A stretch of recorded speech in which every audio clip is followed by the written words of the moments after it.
So Konstantin Kisin, as well as Francis Foster on trigonometry, do the most brilliant job of, just in the classic Socrates method style, asking questions of those who have absurd, childish viewpoints and expose them through that process.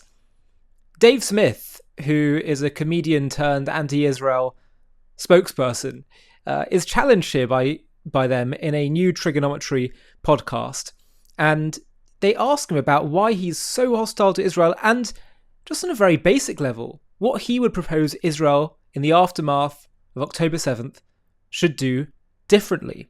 Have a watch, because he gets completely exposed to his total clouded moral thinking. Have a watch, and then I'll see you on the other side. But the point about October 7th, which is why this is important, is ultimately you and I can agree, and Francis, I'm sure, does too, the war in Iraq was a mistake. Lots of mistakes have been made on foreign policy. The question is, what do you do when you are in the situation when October 7th has happened, right? And this is we've had people who have different perspectives on this conflict, as you know. Bassem Youssef was one of them. And I asked him what I think is a very legitimate question, is like, what should Israel have done? Forget about the occupation, let's accept all of that has happened already. All of that has already happened. Yeah. Let's accept it. And I don't want to argue about it. I don't want to go into history because everyone's got their own arguments and blah, blah, blah, blah, blah. But it's happened. What should Israel have done? And we were just on Rogan's show, and I think Rogan agrees way more with you than he does with us about this. But he was like, yeah, if this happened to America, we'd be as bad, if not worse. I don't know. I don't know. We could get into that. But let me just say, I'll say this first, and then I will very directly answer your question. But first, I will say, I don't think it's like, I get what Bassem was saying to you about that too. Like, I understand the argument of being like I could say the example I made at that Charlie Kirk event, with the now infamous Charlie Kirk event, but the comments that I made was like, hey, look, if you're pro-life, it's not like incumbent on you to have a plan for the baby's education or daycare or something like that. Like, you could just say, I'm against this option because I find this morally unacceptable. And then you figure it out for the rest. So, like, my point is, like, you can just oppose what Israel did to Gaza and not have to come up with a solution. But I think it's also a fair question to ask. Well, I think it's fine to say this is morally over the line. No, not really, because ultimately they have to do something. Okay, well, fine. But no, I also think it's an interesting question and kind of a thought experiment. So I can go to October 8th. I can't change anything that's happened before that. I have to inherit that world. Yeah. And then what would we do after October 8th? Well, look, I do think first and foremost, I think Netanyahu should have resigned in disgrace. So back to the Netanyahu's resigned in disgrace. Dave Smith is Prime Minister of Israel. Well, look, I would say that I think there are, again, like, even with like what you're talking about with Rogan, and where I think people will go like, well, imagine Mexico attacked America in this way. Like, what would we do to Mexico? But I also do think that, like, there's a really fundamental difference between Gazans attacking Israel and Mexico attacking America. Because Mexico, although obviously there's a huge power discrepancy between our two governments, they are a government with a military and some degree of sovereignty. And it's much more like a Native American reservation. Okay, let's do that. Let's do that. A Native American reservation where we never gave the Native American citizenship, and it's not a Native American reservation the way American Native American reservations are, where they can come and go as freely as they please, and it's just not we never gave the Native American citizenship. We still hold them on these reservations. We've had a blockade around this reservation and an occupation going back 60 years. No, in that scenario, I would not find it justified for the American military to start carpet bombing the reservation. No, in fact, I think you would have a responsibility to make this a police action. Like, you have to arrest these people. And before Netanyahu, there was a terrorism problem since the creation of the State of Israel, partially the Zionists and partially the Arabs. But throughout the entire history of Israel, it was only Netanyahu who ever treated the terrorism problem as like a problem for the regular old military. It was always targeted assassinations, special operations. Again, Gaza is the most surveilled area in the world. They can wait these guys out. They can touch them. They can target them. Now, again, it might put IDF soldiers at more risk sometimes. That's a thing that all modern armies accept. that we will increase the risk to our own guys to fight wars in more moral ways than we have in the past. The issue is that the police action thing is really what this is all about, right? Because if you see this as a war, I mean, historically speaking, no country at war is required to provide aid to enemy civilians. That's never happened. But what I'm trying to find out from you is, you say police action, and that's, we had this debate, but not face-to-face, where we exchanged videos on this, right? And we talked about Native American reservation, and you say police action. You've got 50,000 jihadi terrorists. Jihadi as in willing to die for the cause. Is that fair? You shake your head. Maybe. I mean, I don't know. I don't think any of us really know for sure. But yeah, I think the Israeli government was claiming something like that. Are you disputing the numbers or the jihadism? I just don't know. I don't know what the number of jihadists who are willing to die. I just don't know. It's the number you're unsure about. Yeah. Okay, so it's not the jihadi part. It's the, no, there are jihadists, obviously. They are prepared to die. Yes, there are. So you've got, can we say, just so that we do agree, like 40 to 50 or 30 to 50? Maybe sure. Okay, let's say for 40 the sake of argument, sure. 40 to 50,000 people in a highly geographically concentrated area. Tiny area, right? Tiny area. 50,000 people with pretty sophisticated weaponry, actually. IEDs everywhere, booby traps everywhere, anti-tank missiles, sniper rifles. This is a militarized terrorist organization. Do you really think you can deal with that in a police action? Well, I think you can certainly deal with it with targeted assassinations, special operations, the way Israel's dealt with their terrorism problem for their entire existence. But how do you police 50,000 armed jihadis? How do you deal with that as a police action? Imagine you had the Native Americans. They were pretty badass boys when you guys first came here. Imagine you had 50,000 of them in Manhattan, right? And they just went on a slaughtering and raping and rampage, right? And then you're going, let's send in the cops. I don't know that there's anyone who thinks that's realistic. All right. Well, I mean, I don't know. But tell me how that's realistic. I'm open to it. Well, I'm just saying that, well, look, as I just said, Israel has a long history of targeted assassinations and special ops. But it's different. Because October 7th is a different level of threat to anything that's ever happened before. You kept these people occupied for over 60 years. You never gave them citizenship. We already baked all of that in. Yeah, I know. But I'm just making the point that whether you think it's logistically difficult to do or not, the truth is that they just destroyed the entire strip. I don't think it's... And Hamas hasn't been eradicated anyway. But that's I agree with. But what I'm saying is it's not logistically difficult. I just think it's wishful thinking to imagine that a threat... So here's how I see it. And you tell me where you think I'm wrong. Sure. October 7th happens. If you're the Prime Minister of Israel, you shit yourself. You go, fuck, we're being invaded. Our people are being slaughtered. You might also be worried about the blowback on you. You were in charge. I hear all the things that I think you might say. And then you go, we can't live with this. That's what any president or prime minister of a country that had been invaded in that way would say. We cannot have this on our doorstep. I don't care about history. I don't care who's right, who's wrong. We can't have this, right? The people who did this, the people who funded this, the people who orchestrated this, the people who participated in this, they need to hand themselves in for justice or we're going to kill them all. That's what America would do, right? I think that's a fair claim. I don't know. I don't know about that. But I mean, look, I mean... So then they go in and they are trying to eliminate Hamas. They're not trying to go in with special forces and take out Sinwar. They're not trying to take out this guy or the commander of this. They're trying to destroy Hamas. That's what they're trying to do. Now, if you think that's not the right reaction, I understand. I think most people would say, if this has happened to your country, America, Britain, that's what the overwhelming majority of people would demand of their government. If the Native Americans had done this, that would be the nature of the response. Before we continue, I want to quickly share a really important message. Now that a ceasefire is in place, some people might think that Israel's pain is over. But anyone who's been following what's really happening knows it is not.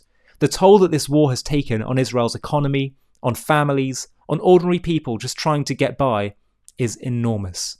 That's where Leket Israel, the National Food Bank, comes in. Leket rescues surplus, nutritious food, fresh produce from farmers and hot meals from hotels, corporate cafeterias, even IDF bases, and delivers them to Israelis who can't afford a proper meal. Every week, they are feeding 415,000 people, including Holocaust survivors, soldiers, families, and children who should never have to go hungry. Even now, requests for help keep pouring in. Families who never thought they'd need food assistance suddenly do. If you've ever asked yourself, how can I really help Israel right now? This is one of the most meaningful ways. Just $180 provides 120 meals. So if you want to support, please just click the link below in the video description and stand with Leka Israel, helping feed the people who have given so much for the country that we all care about. I don't believe it's credible to say that can be addressed on a policing basis. That's a large-scale military operation, and there's no other way to do it. What can be accomplished? Destroying Hamas. Degrading Hamas to the point where he just can't come back. There is something where you go like, look, okay, I'm sure Israel could look at October 7th and say, we find this to be intolerable and we are entitled to a violent response. And if some innocent people get killed in that violent response, well, I'm sorry, but this just happened to us and we have a right to do that. You could get there from the Palestinian perspective too. It's different. And although, well, it is, there are differences, but the differences are what matters here. Okay, well, I don't know. I'm not sure they are, but so go ahead. Here's the difference. The difference with, say, you mentioned, for example, the Soviet Union occupying Eastern Europe. Mm-hmm. When Eastern Europe wanted to break away from the Soviet Union, they didn't invade Moscow and rape women. They didn't take hostages. The difference is that armed resistance, look, man, we're men. If people came to our place and started putting us in chains, we'd rise up, we'd pick up a rifle, we'd engage in armed resistance. But when you deliberately target civilians, it's not the same. It's not the same as dropping bombs on terrorist houses who deliberately put their families in those houses. It's not the same. And that's the difference. Yeah, there certainly is a difference between like the primitive nature of Hamas's attack and the barbaric nature of Hamas's attack. But at the same time, the end result of it is innocent people being slaughtered. I know it is. And that is, and if you... But there is a difference between Nazi Germany attacking Poland and the Western Allies responding. Would you agree? There is a difference. There's a difference. They both result in people being killed, but there is a difference. Because it's about the conduct and who initiates that particular phase of it, right? Is that fair? Yeah, but I think that... So this is the difference with October the 7th. This is why it's a different category of violence, in my opinion. Because you've got a situation where a band of terrorists deliberately invade another place, and they don't attack. I mean, sure, they attack some IDF facilities. They killed a bunch of IDF people. They attack some IDF facilities, but really, it's about taking Israelis hostage, raping them, killing women, killing children, dragging them off to the dungeons and holding them there for power. That's not the same as what the IDF is doing. Would you accept that? No, I don't really think that's right. I mean, again, I think there's, if it makes sense, but I do think that, like, if you're talking about this conflict and you're going, put yourself in their perspective, the end result is that they're going through that at a much larger scale than the Israelis ever have. Of course, but that's what happens when you start a war with a much bigger force, right? But it's very debatable who started what here. Well, everyone claims they're reacting to the other one. I know, but October 7th is a sui generis thing. It's a one-of-a-kind thing, right?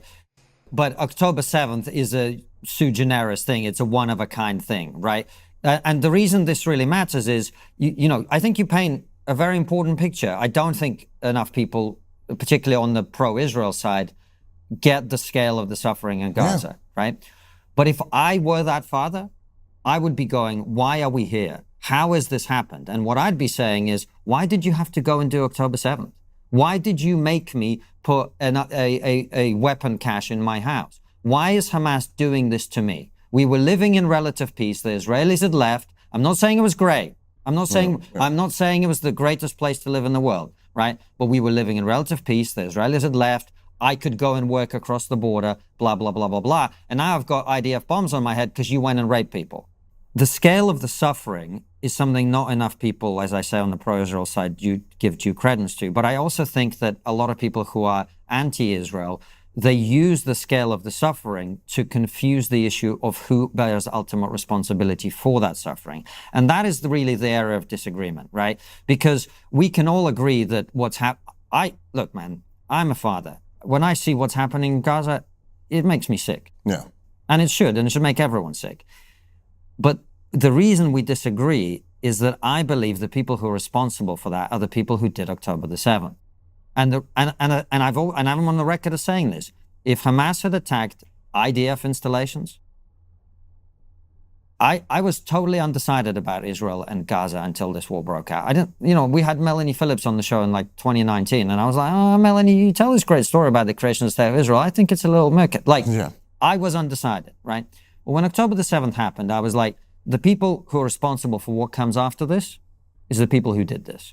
Because any leader of any country would react in something like this way, or probably worse. Yeah, I mean, I guess I just think that the same exact logic could be applied in the reverse. And to say, listen, 60 years of brutal occupation, man, whatever comes after this, you're responsible for that. Now, I don't agree with that. I don't agree with that. But that isn't true, though. Well, it's as true as what you said. No, it's not, because I'm not saying... See, take another example, Russia-Ukraine, right? Like, I have Ukrainian family, I have Russian family too, and it's a tragic conflict. They're engaged in a brutal war. And it's a much more parity war, therefore it's much more brutal, actually, right? There's way more people, men on both sides being killed.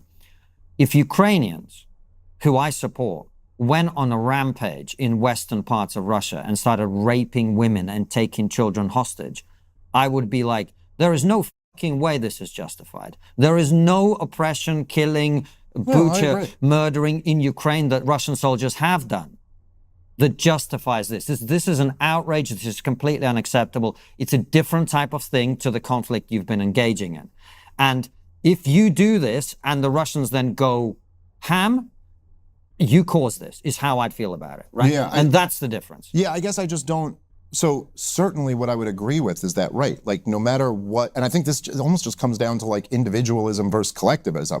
Like you don't have a right to just kill innocent people, no matter how much you've been suffering. Like, it doesn't matter, even if the Israeli government... what happened. Well, I'm saying that say like in the example of Hamas or in the example you just used with Ukraine, right. It doesn't matter how brutal the Israeli government's been to you. You still can't just go kill teenagers at a festival. Like it's not just a justified response. Sure. So I completely agree with you on that. But then also, as I said before, cutting off aid to the civilian population who's war torn after 2 years. How much aid is Russia providing to Ukraine right now? Wait, hold on, let me just finish my point here. Sorry. Cutting off that aid is also not a legitimate response to like Hamas slow rolling the dead remains of civilians. Okay, but is like this is what I'm saying to you. Russia's not providing any aid to Ukraine. Yeah, but also doesn't have a blockade around Ukraine. As much as it can, it does. They deliberately. Ukraine has been there's been no shortage of aid that's been getting because into Ukraine. We're trying to help, but the Russians have done everything possible to cut off rail tracks and the supplies and everything. They're bombing logistical infrastructure in rural Western Ukraine. I 100% think that if Russia's not providing any aid, and no one's saying, why aren't they providing aid? Yeah, but also nobody's defending what Russia's doing. Nobody here is saying like, well, okay, maybe not nobody. Have you been to Austin? Okay, fair enough. To Washington? DC? Okay. So as always, Konstantin and Francis do a fantastic job, and they won this debate against Dave and exposed his flawed logic, flawed moral paradigm. There's a few reasons why. First of all, they argued from reality, not theory. Dave Smith's alternative, like, targeted assassinations, police-style operations, simply do not match the scale or nature of the threat. The hosts hammered the one point that mattered. You cannot police action of 40 to 50,000 entrenched armed fighters after a mass invasion. This grounded the discussion in actual wartime logistics, not abstract ideals. Number two, they forced Dave to confront the core issue, and he never could. Every time Dave tried to widen the lens, history, morality, occupation, trauma, the host pulled him back to the central question, what should Israel have done? Dave never produced a workable plan, a timeline, a method for dismantling Hamas, a strategy that protects Israeli civilians. He speaks passionately, but not practically. The hosts speak practically. And debates like this are ultimately about actionable solutions. Number three, they showed why intent matters morally. The host emphasized a key moral distinction. Hamas targets civilians on purpose. Israel targets militants, but civilians tragically die because Hamas hides among them. Dave completely blurred this distinction, implying equivalence between deliberate murder and collateral harm. But I think most reasonable viewers intuitively agree that intentional slaughter and unintended casualties are not morally the same. 4, they didn't let emotion replace strategy. Dave appeals heavily to emotion. Tragic images, suffering, grieving parents. The host acknowledged that suffering, but didn't let it replace analysis. Instead, they calmly explained what a state is obligated to do for its own citizens. What any country would do after an attack of that scale. And number 3, why emotional equivalence is not strategic equivalence. They kept the conversation anchored to state responsibility, not just feeling. Next, they exposed the contradictions in Dave's position. Dave's argument contains several internal tensions. He said Israel is all-powerful and can assassinate anyone, but also that Hamas is undefeatable.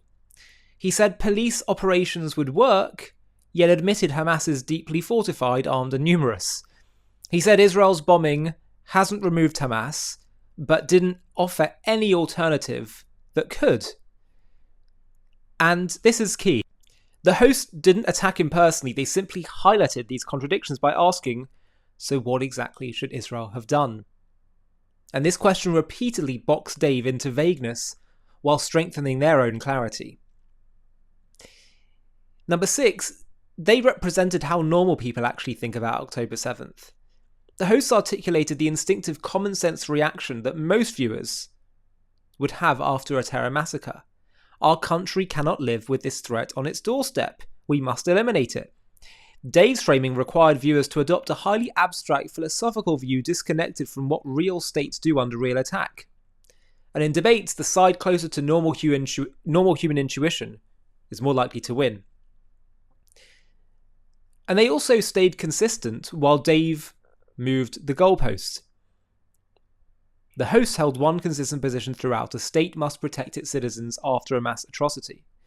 Dave constantly shifted, like spinning plates in a circus, between moral philosophy, history, emotional appeals, individual incidents, allegations of torture, occupation, surveillance capacity, personal analogies.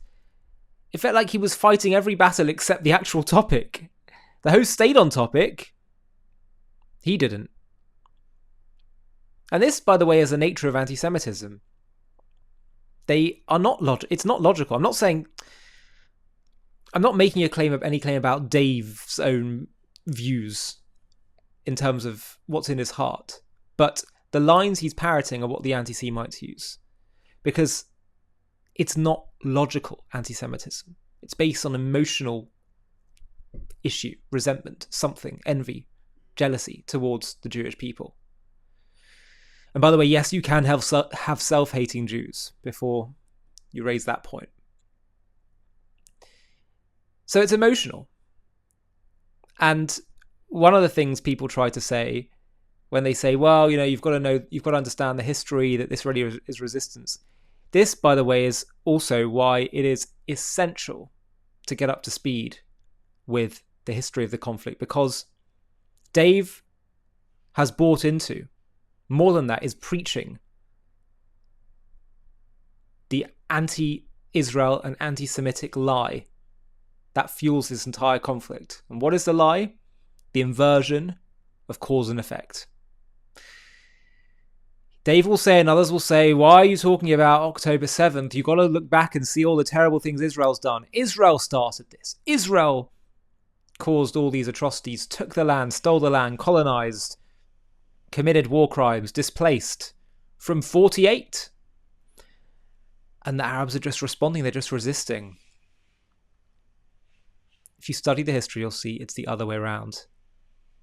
Israel seeks to live in peace, doesn't displace. The Arabs try to genocide the Jews, try to displace the Jews.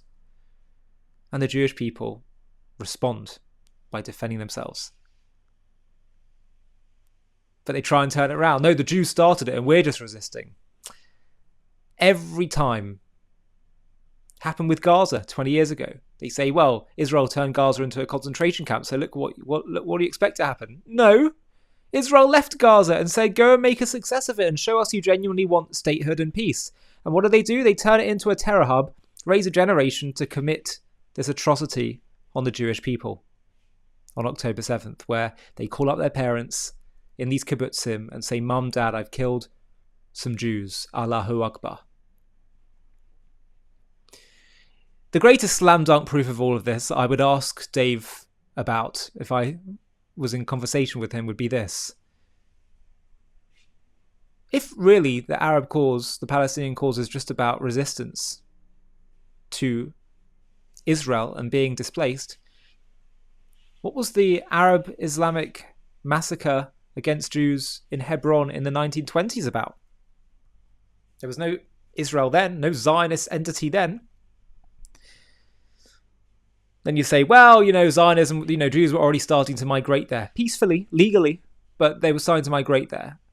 I see nothing wrong with that, but okay, fine. You want to say the early signs of Zionism were growing?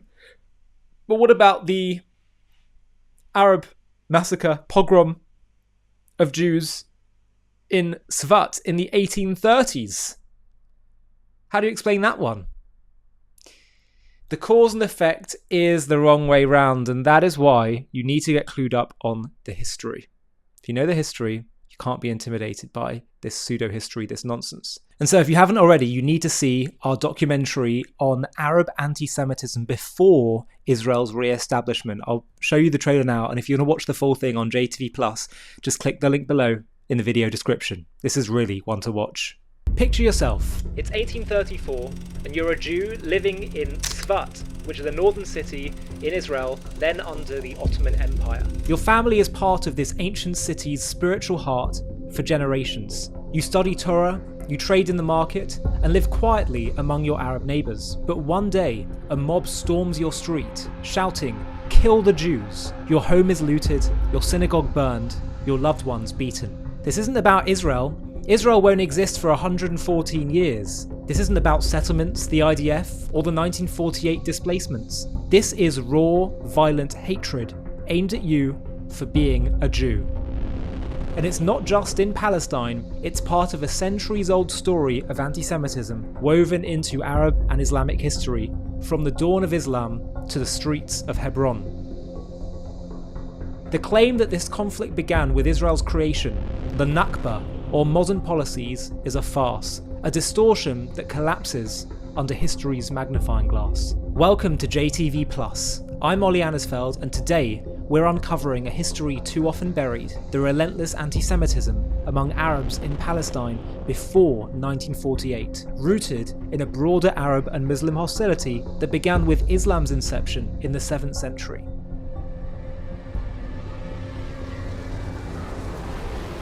To watch this JTV+ documentary and access much more premium content, click on the link in the video description.